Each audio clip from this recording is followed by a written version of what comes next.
नमो अरिहन्ताणं नमो सिद्धाणं नमो आयर्याणं नमो वज्रायाणं नमो लुवे सर्वशामूढम् मोक्षमार्गस्य नेतारं वेत्तारं कर्मभूरतां ज्ञातारं विश्वतत्त्वानां वन्दे तद्गुणैः। तत्वार सूत्र के 7वें अध्याय में हिंसा पाप के बारे में समझ रहे कि किस तरह से हिंसा का फल आदि लगता है। इसके संबंध में कल हमने 4 बातें समझी थी। हिंस, हिंसक, हिंसा और हिंसा का फल, है ना। हिंस यानी क्या? जिसकी हिंसा की जा रही है।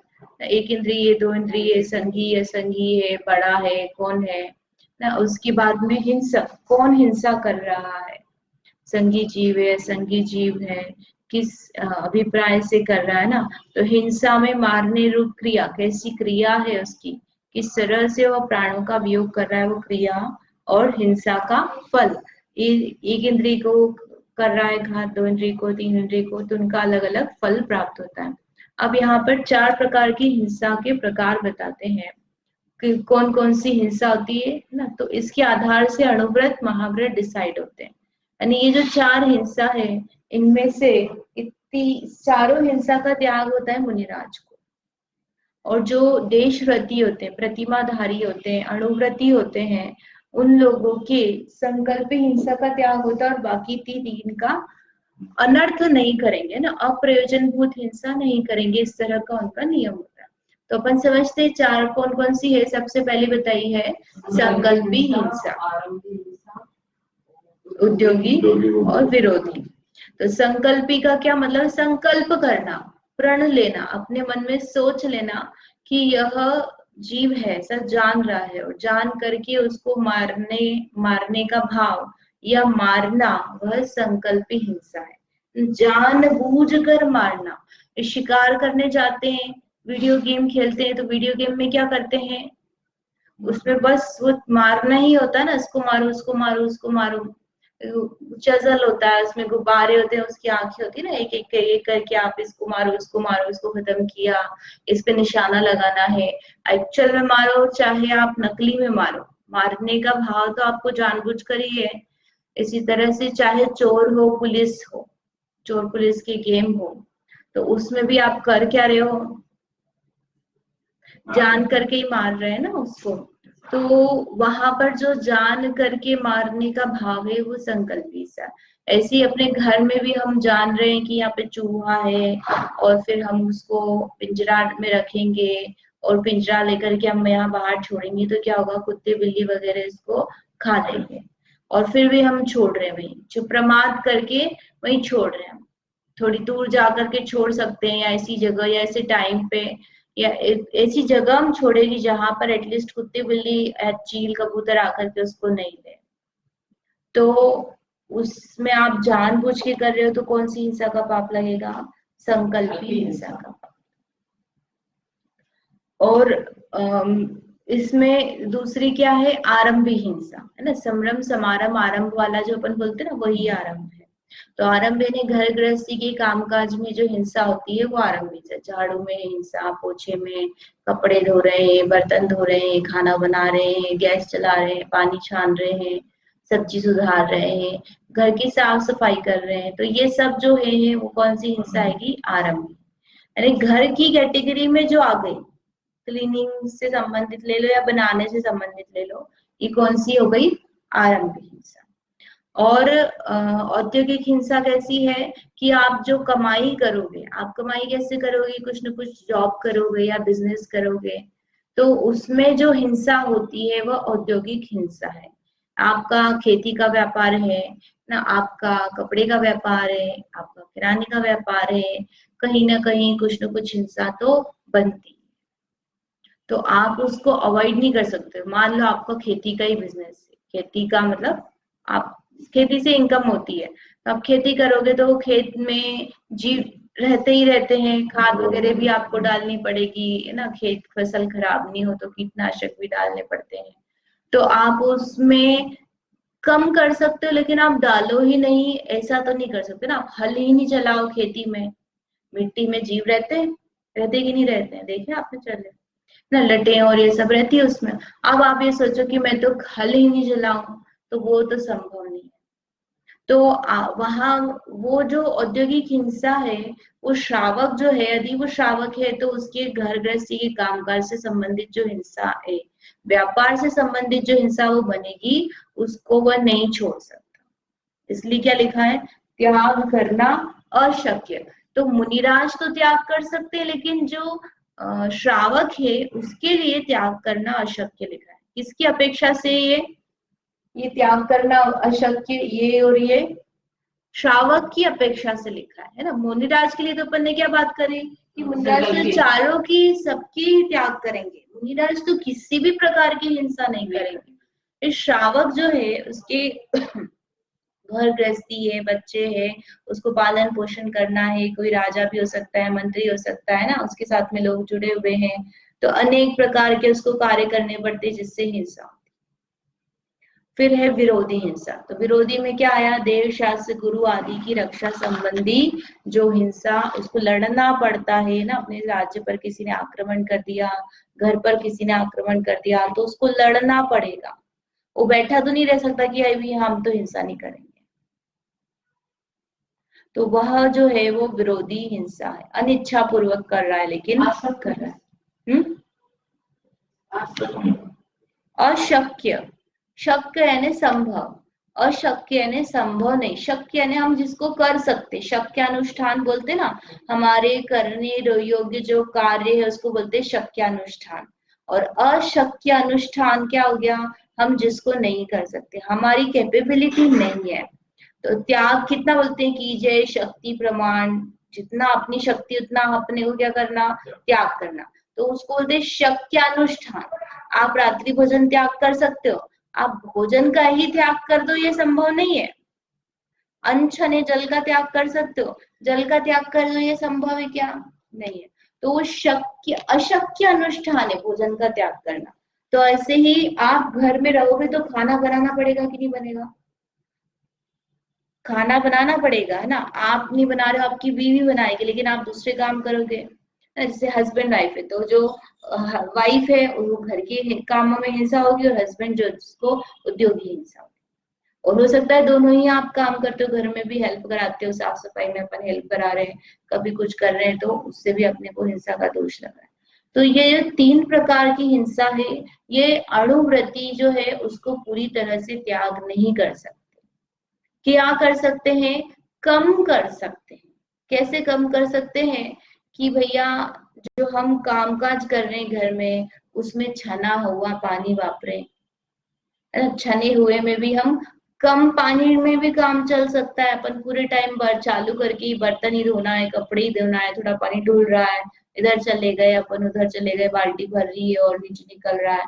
ऐसी टंकी का होता है ना, मोटर होती है सबके घरों में, तो हम बस रोज ही डुलती है।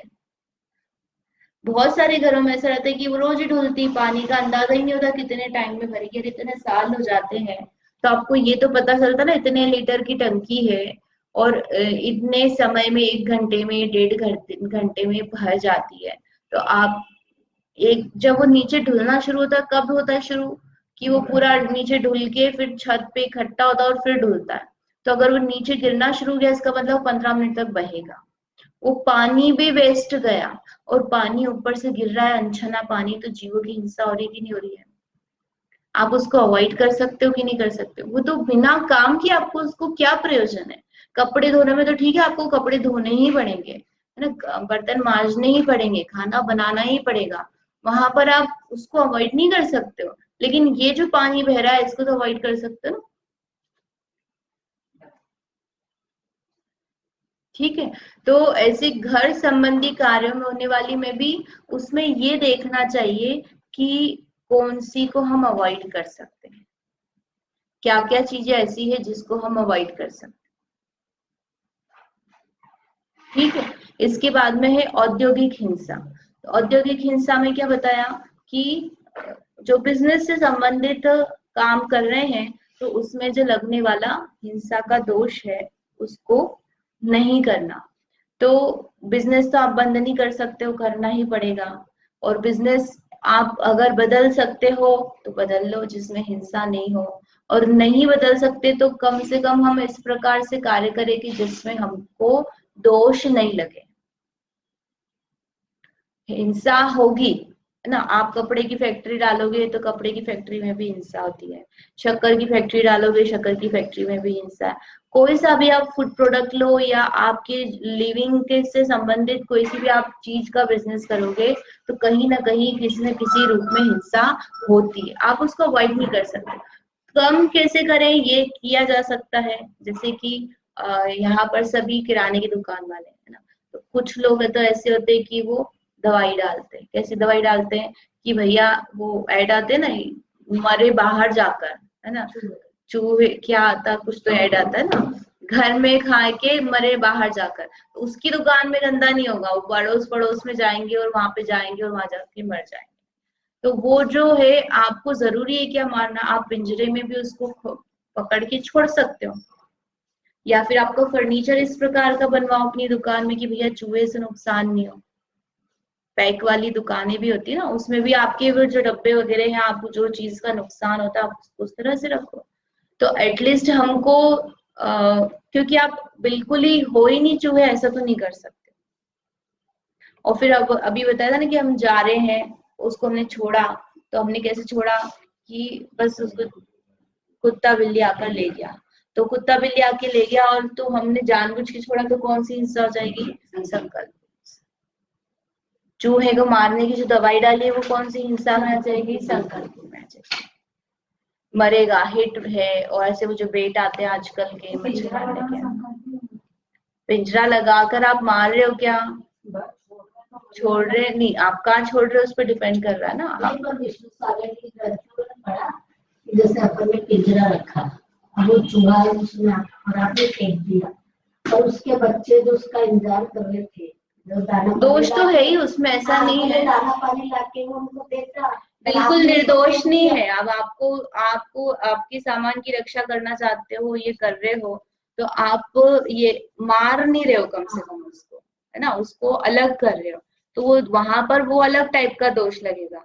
लेकिन आप किसी की मार के, मर्डर हो गया, जो हिंसा हो गई है, वध करने वाली है, वो तो नहीं कर रहे हो ना, उसको छोड़ रहे हो। वो थोड़े टाइम बाद हो सकता है आगे वापस मिल भी जाए, वो ढूंढ ढांड के आ जाए, या कहीं और जहां भी रहते हैं। लेकिन हिंसा जो है वो उसमें पिंजरे से आपने कहाँ छोड़ा, और आप उसमें दवाई का प्रयोग कर रहे हो, उसमें तो हिंसा है। विरोधी वाली जो बताई उसमें क्या बताया कि हमारे घर पर, है ना, समाज पर, देश पर कुछ आपत्ति आई है, किसी ने लड़ने का मतलब आक्रमण कर दिया है, तो हम बैठे तो नहीं रह सकते, उसका प्रतिकार कर रहे हैं। तो वो जो हिंसा है वो कौन सी है, विरोधी है। तो ये श्रावक ये 3 प्रकार की हिंसा का त्याग नहीं कर सकता है, लेकिन संकल्पी हिंसा का त्याग कर सकता है। और निराज के चारों प्रकार की हिंसाओं का त्याग होता है। अनिच्छा पूर्वक मतलब चाहता नहीं है ना वो लड़ना, लड़ना चाहता नहीं सामने। मतलब विरोधी हिंसा में आप ऐसा बोलो कि अरे ये तो दुश्मन देश है, मैं तो इसको मारूंगा, ऐसे करके आप पाकिस्तान पे बम फोड़ने लग जाओ तो वो विरोधी हिंसा में नहीं आएगा, वो तो संकल्पी में चला जाएगा। वो पाकिस्तान आपके ऊपर आक्रमण कर रहा है और फिर आप लड़ रहे हो तो वो विरोधी में जाएगा। मतलब आप आगे होकर लड़ने का प्रयास नहीं कर रहे हो, कोई आपके ऊपर आक्रमण कर रहा है और आप अब रक्षा करना चाहते हो अपने घर परिवार राष्ट्र की, और उसके लिए लड़ रहे हो, तो फिर वो विरोधी में जाएगा। अभी यहाँ पर क्या बताया, मुनिराज सावधानी पूर्वक चलते हैं तो जीव घात होने पर भी हिंसा नहीं है। क्यों नहीं है, क्योंकि प्रमत्त योगात प्राण व्यपरोपणम हिंसा। क्या कहा, प्रमाद सहित योग से जो जीवों का वध होता है तो हिंसा है। तो मुनिराज जो चल रहे हैं वो प्रमाद से नहीं चलते हैं, वो सावधानी से चलते हैं, देख करके चलते हैं। और देख करके चलने पर भी कोई जीव आ गया, है ना, प्रयास कर रहे थे और पैर रखने के पे जस्ट उतने में पैर के नीचे आ गया उड़ करके और रखा गया, तो जीव हिंसा होने पर भी उनको हिंसा का पाप नहीं लगेगा। और श्रावक कैसे चलता है? बिना देखे चल रहा, ऊपर देख रहे हैं, यहाँ देख रहे हैं, वहां देख रहे हैं, और पैर घिस के चल रहे हैं, जो जैसे भी चल रहा है, मतलब ढंग से नहीं चल रहा है। भले ही हिंसा नहीं है, लेकिन तब भी हिंसा का दोष है। क्यों है? क्योंकि प्रमाद सहित चल रहा है। हमको कोई ध्यान खबर ही नहीं है कि भैया यहाँ पे कोई जीव होगा कि नहीं होगा, सावधानी का नहीं है, तो इसलिए मरे चाहे नहीं मरे, हमको हिंसा का दोष लगता है। ये वाली बात क्या लोगों को बहुत गलत लगती है, गले नहीं उतरती, ऐसा लगता है हमने कुछ किया तो है ही नहीं, और मर भी नहीं रहा है, फिर भी हमको दोष लगता है। ये ऐसी बात हो जाती है कि आलू का त्याग नहीं किया है, लेकिन हमने आलू तो खाया ही नहीं है, आलू खाया नहीं है, हमको आलू का दोष लग रहा है, ऐसे तो हम आलू खा लें। तो आप आलू खा लोगे तब तो दोष है ही सही, और आलू नहीं खा रहे तब भी दोष है, लेकिन त्याग नहीं है उस रूप से दोष है, वैसा दोष नहीं है जो आलू खाने पर है। लेकिन दोष तो तब भी है। दोष कब पूरा हटेगा? जब आप त्याग करो। इसलिए हिंसा से बचने के लिए क्या करना? प्रत्येक कार्य सावधानी पूर्वक करना। भूल से खा ले तो आपका कैसी भूल है? नहीं मालूम नहीं, आपने पता करने की कोशिश की कि नहीं की, वो प्रमाद में आ जाएगा। मतलब कैसी भूल है, आपने पूछा ही नहीं, बिना पूछे खा लिया कि अरे इनके यहाँ तो बना, ये तो इनके यहाँ की शादी है, तो इसमें तो कोई नॉन वेज का या आलू प्याज का सवाल ही नहीं, अपन तो खा लो जो बना है। अपन ने ऐसा मान के खा लिया तो ये अपना प्रमाद है, अपनी भूल है। आप कहीं भी जाओ, अगर आपका व्रत है तो आप पूछोगे ही सही कि भैया इसमें क्या क्या डाला है, क्या क्या बनाया है, और आप नहीं पूछ रहे हो तो ये आपका दोष है। हाँ, तो फिर आपकी गलती नहीं है। फिर आपको बाद में पता चल गया, मान लो कि अरे इसमें ऐसा है, टेस्ट करके, तो फिर आप प्रायश्चित ले लो। लेकिन आपने जानबूझ के तो नहीं खाया था ना, तो वो अतिचार में जाएगा, अनाचार में नहीं जाएगा। अब इसके बाद में है दूसरा पाप। कौन सा पाप है? हिंसा, झूठ। दूसरा पाप कौन सा है? झूठ। पहला हिंसा, दूसरा झूठ है। तो अभी हिंसा पाप के बारे में समझा, अब झूठ पाप के बारे में बताते हैं। असदभिधानमृतम। असदभिधानमृतम क्या मतलब है? अनृतम, है ना? असदभिधानम, असत अभिधानम, अनृतम। अनृतम यानी क्या होता है? झूठ। और असत अभिधान यानी असत बोलना, वह क्या है? झूठ पाप है। तो झूठ बहुत अच्छे से हमको समझ में आता है, तो इसको बहुत ज्यादा उदाहरण देने की जरूरत नहीं, क्योंकि पल पल पे लोग झूठ बोलते हैं और हमें मिलते भी ये झूठ बोलने वाले हैं। लेकिन ये झूठ पाप है ये नहीं समझ में आता है, कि हम कुछ गलती कर रहे हैं झूठ बोल करके, ये नहीं समझ में आता है। छोटा बच्चा करता है तो हमको लगता है कि अरे ये बहुत बिगड़ रहा है। बच्चा स्कूल से आता है, मम्मी पूछती होमवर्क दिया कि नहीं दिया, तो बोलता नहीं दिया, है ना? और फिर टीचर का फोन आता है कि आप वो नहीं कराते हो, तो आप फिर बच्चे पे डांटते हो। तो वहां क्या लगता है कि अरे ये गलती कर, गंदा काम कर रहा है, ये अच्छा बच्चा नहीं है, ये बिगड़ता जा रहा है। तो ये जो बिगड़ता जा रहा है क्यों हो रहा है, इसे पाप में कैसे ले लिया? कि पाप की परिभाषा क्या बताई? दुख का कारण बुरा कार्य पाप है। झूठ बोलने पर दुख हुआ ना? कैसे दुख हुआ? उस समय सीधे सीधे भले ही बच्चे को दुख नहीं हुआ, बाद में हुआ कि नहीं हुआ? मम्मी की डांट पड़ी, टीचर की डांट पड़ी, तो दुख हुआ। लोगों का विश्वास उठ गया। ऐसे बहुत सारे, डायरेक्टली भी दुख हो सकता है, इनडायरेक्टली दुख भी हो सकता है। तो वो दुख का कारण है, इसलिए झूठ पाप है। ठीक है। तो अनृत का अर्थ बताया। अनृत, अनृत यानी क्या होता है? ऋत यानी सत्य, और अनृत यानी जो सत्य नहीं है। तो ये सत्य दो तरह से ना, एक सत्य और सत्य। तो इस सत्य से ही सत्य बनता है। उत्तम सत्य धर्म, 10 लक्षण के धर्म में आता है ना, उत्तम सत्य धर्म। तो सत्य में हमको क्या लगता है? सच बोलना। इस सच बोलना तो बाद में आता है। सच बोलना किसके लिए लागू हो जाएगा? जो जिसके पास वचन है, जो 2 3 4 इंद्रिय जीव है, उनके लिए अपन सच वाला मतलब झूठ नहीं बोलना, ऐसा अपन बोल सकते हैं। लेकिन जिसके पास में है ही नहीं, बोलने की योग्यता, एक इंद्रिय, तो उसको तो उत्तम सत्य धर्म बन जाएगा, क्योंकि वो तो बोल ही नहीं रहा है। तो ऐसा सत्य धर्म नहीं, सत्य धर्म क्या है, जैसी परिणति है वैसी आत्मा की वैसी स्वभाव रूप परिणति हो जाना, उसको सत्य धर्म का। तो वैसा निश्चय से तो अपन कहेंगे तो वही सच हो जाएगा, है ना। उससे विपरीत क्या हो गया, झूठ हो गया। लेकिन यहाँ पर अपन लौकिक में जो स्थूल रूप से झूठ बोलना है वो पाप छुड़ाना है, जिससे अभी हमको वर्तमान में सामने के सामने दुख हो रहा है, जो हम झूठ बोलते हैं। तो जो सत्य नहीं है वह झूठ है। और सत्य के लिए क्या कहा, असत्य के लिए, असत्य यानी अप्रशस्त। अप्रशस्त का अर्थ क्या होता है, अच्छा नहीं। अप्रशस्त यानी क्या, अच्छा, मतलब हमें ऐसा लगता है कि हमने दूध और पानी को मिलाया तो हम बोल रहे कि ये भैया दूध है, तो यह झूठ है। और बाकी दूध और पानी मिला दिया तो हम बोल रहे भैया दूध पानी मिला हुआ है, तो यह झूठ नहीं है। ऐसे ही समझते हैं ना अपन कि जो साफ झूठ बोला जा रहा है वही झूठ होता है। और आपने किसी को गाली दी, किसी की निंदा करी, तो वह झूठ नहीं है, वो तो सच है। किसी को काला है तो हमने काला बोला, कालू कालू कालू ऐसे करते ना, छोटू छोटू छोटू, गंजा ऐसे बोलते हैं। तो वो बोला तो सच ही है ना भैया, गंजे व्यक्ति को गंजा ही बोलेंगे, लेकिन वह झूठ की कैटेगरी में आता है। क्यों आता है, असत का अर्थ दिया है अप्रशस्त। अप्रशस्त यानी अच्छा नहीं है। कैसे, अप्रशस्त वचन यानी जिससे प्राणियों की हिंसा होती है, चाहे वह विद्यमान को विषय करता हो चाहे अविद्यमान को। हिंसा में अपन ने समझा ना, दो प्रकार की हिंसा, द्रव्य हिंसा और भाव हिंसा। तो द्रव्य हिंसा हो चाहे नहीं हो, भाव हिंसा हो रही है, तो वैसी वाली भाव हिंसा अपन यहाँ झूठ में लेंगे। मर ही जाए वो वाली नहीं लेना अपने को ना, जिससे प्राणियों की हिंसा थी, तो भाव हिंसा। उस स्थूल रूप में अपन द्रव्य हिंसा भी ले सकते हैं, जैसे मुनिराज का और श्रावक का जो हिरण का उदाहरण अपन देखते हैं कि मुनिराज भी बैठे हुए, श्रावक भी बैठा हुआ है, और एक हिरण निकल के जाता है। फिर जो शिकारी आता है तो वो पूछता है कि हिरण किधर गया, तो श्रावक क्या बोलता है, उल्टी दिशा का बोलता है कि इधर गया। तो हमें लगता है कि उसने झूठ बोला, लेकिन वह झूठ झूठ का पाप नहीं लगेगा। क्यों नहीं लगेगा, क्योंकि अगर वो बोलता तो प्राणी की हिंसा होती।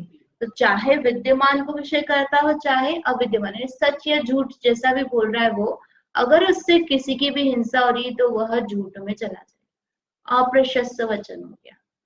तो द्रव्य हिंसा हो चाहे भाव हिंसा, किसी का दिल दुख जाए ऐसे वचन नहीं कहना।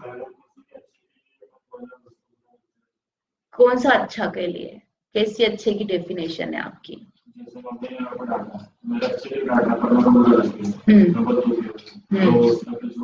ऐसे हिंसा में भी ऐसी लिया कि जैसे आप मंदिर का कार्य करवा रहे हो, मंदिर बनवा रहे हो, चैत्यालय बनवा रहे हो, प्रतिमा बनवा रहे हो, तो उसमें हिंसा होगी कि नहीं होगी। घर बनेंगे तो हिंसा होगी ना, जमीन खुदेगी और सीमेंट मिट्टी गाड़ी पानी ये सब डलेगा, तो वहां पाप नहीं लगता है। ऐसे यदि धर्म कार्य के संबंध में आपको डांटा जा रहा है तो वहां पाप नहीं है। नहीं, लौकिक भलाई के लिए कि वो गलत कर रहा है उसको अच्छे के लिए बनना चाहता है। तो बच्चों को विवेक नहीं है कि ये मेरे लिए सही है कि गलत है। नहीं, उसमें नहीं जाएगा ना। अपन अभी कैटेगरी देख लेंगे ना, कौन सी कैटेगरी है, गर्हित निंदित। मतलब हिंसा में अपन यहाँ पर कौन सी वाली हिंसा ले रहे हैं कि आप तो किसी भी बोलो, आप राग द्वेष के वचन हो तो हिंसा तो होनी है, तो हर राग द्वेष के वचन को झूठ में नहीं लिया है।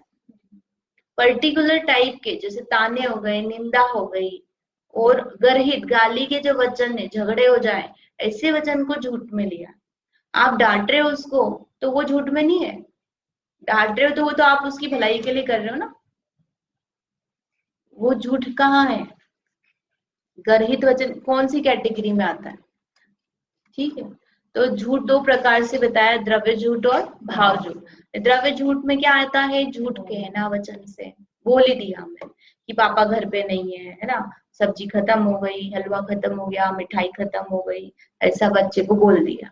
बच्चा आया बार बार आता है, फ्रिज खोलता है तो हमने क्या बोला, भैया तेरे ड्राई फ्रूट्स खत्म हो गए, अब नहीं है, चॉकलेट खत्म हो गई।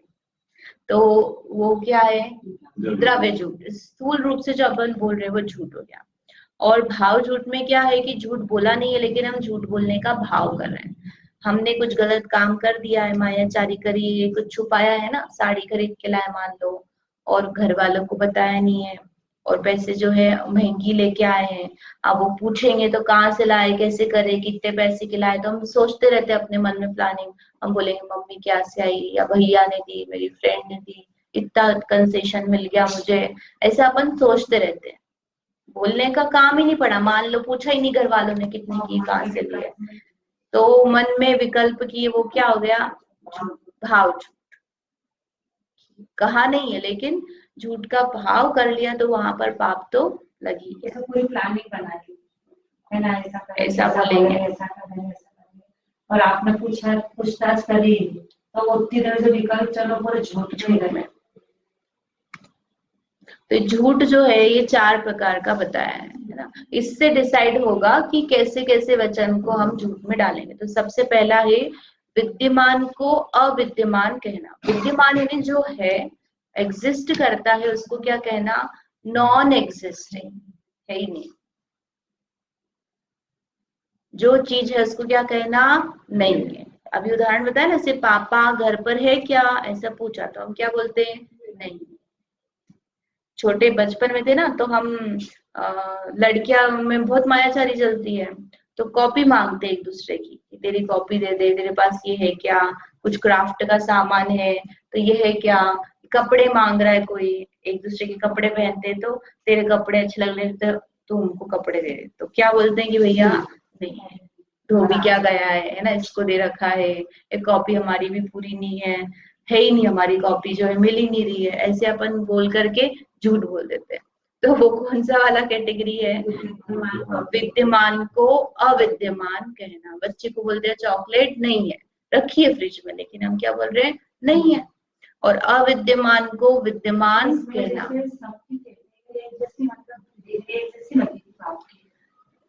पाप की उसमें हम जो झूठ बोल रहे हैं ना, किस टाइप का बोल रहे हैं, उससे कैसा फल मिल रहा है उस पर डिपेंड करता है।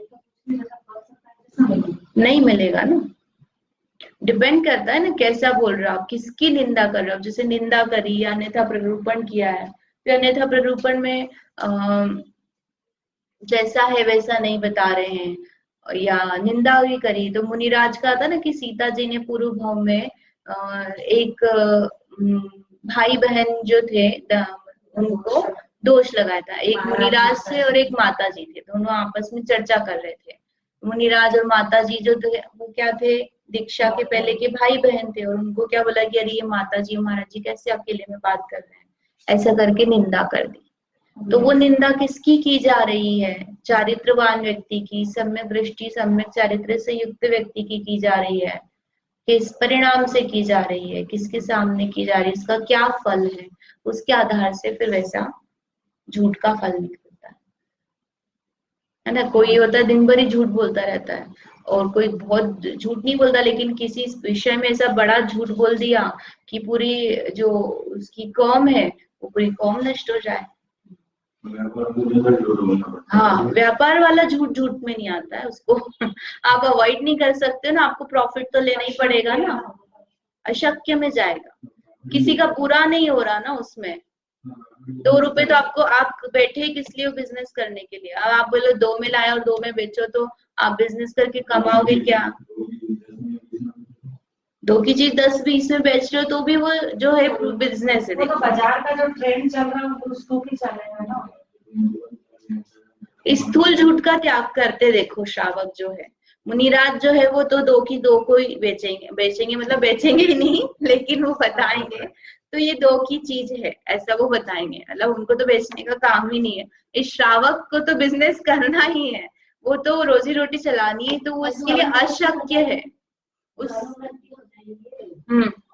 उसको भी स्थूल झूठ है ना, बिजनेस करता है तो वो ये स्थूल झूठ में नहीं आता है। ये व्यापार का जो है वो स्थूल झूठ में नहीं आता है, जिससे किसी का बुरा हो जाए ना, बिल्कुल सामने दिख ही रहा है, किसी की हिंसा हो जाए, या साफ झूठ है, कोई प्रयोजन नहीं है, ऐसे वचन आदि जो है वो स्थूल झूठ में जाते हैं। तो दूसरा है अविद्यमान को विद्यमान कहना, जो है नहीं, उसको कहना है ना। लड़की से पूछा खाना बनाते आता है क्या, तो बोल दिया आता है। चश्मा, चश्मे का वो बने ना, चश्मा नहीं, चश्मा है और नहीं बताते चश्मा है, इस टाइप से, तो वो पहले वाले में आ जाएगा। सैलरी कितनी है, जितनी है उसको अलग बताना, तो वो अन्यथा प्ररूपण में जाएगा। कि 15,000 की आप बता रहे हो, 25,000 है, 30,000 है। जैसे साड़ी का प्राइस पूछा, तो साड़ी का प्राइस आपने 1500 का 1000 बता दिया, कम बताया लोगों को। तो जैसा है वैसा नहीं बता रहे, तो वो अन्यथा प्ररूपण में जाएगा। ऐसे देव जो है वो कैसे हैं, शराब पीते हैं ना, मांस का सेवन करते हैं। भगवान जो है वो आहार लेते, ग्रास वाला, ऐसा करना, ऐसा बताना, ये सब अन्यथा प्ररूपण में जाएगा। और जो है उस नहीं है उसको बताना, वो है उसको। हाँ, फिर सबसे लास्ट वाला है गर्हित। गर्हित में क्या बताया, निंदनीय, कलह कारक, पीड़ा कारक, शास्त्र विरुद्ध, पर अपवाद कारक वचन कहना।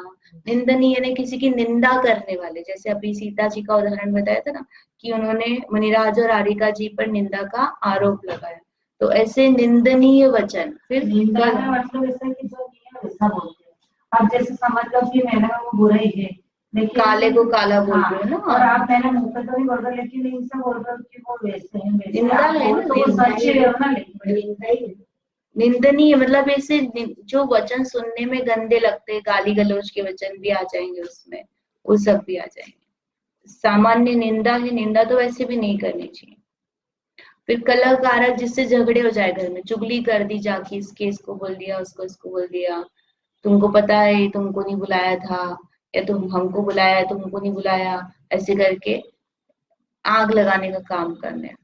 कलह कारक है ना, पति पत्नी के बीच में झगड़े करवाना, सास बहू के बीच में झगड़े करवाना, बेटा पिता के बीच में झगड़े करवाना, दो दोस्त हैं उनके बीच में झगड़े करवा देना, ऐसे कलह कारक वचन कहना, झगड़े वाले वचन कहना। फिर पीड़ा कारक, पीड़ा कारक है जिससे किसी को दुख हो जाए, काले को काला कहना, तो मोटे को मोटा कहना, पीड़ा होगी ना वो सुनेगा तो। सुंदर नहीं है, पहले ही वो दुखी है अपनी असुंदरता से, और आप बोल रहे हो भैया तू तो सुंदर नहीं, देखो तो लड़का नहीं मिलेगा, ऐसा बोल दो तो क्या होगा, दुखी होगा। तो ये अप्रशस्त वचन की कैटेगरी में लिया उसको, अप्रशस्त होने से वो असत्य है। फिर शास्त्र विरुद्ध, जैसा आगम में आया है उससे विपरीत कहना, जिंगाणी से विपरीत कहना, ये सामान्य से। फिर पर अपवाद कारक, पर अपवाद यानी दूसरे का बुरा हो जाए, ये लोगों में फैला देते हैं, अरे तुमको पता है इसकी लड़की इस लड़के के साथ भाग गई, ऐसी जो बातें लोगों को नहीं पता है तो भी आप पता है क्या, ऐसे करके फैलाना, लड़की की बदनामी हो जाए, लड़के की बदनामी हो जाए।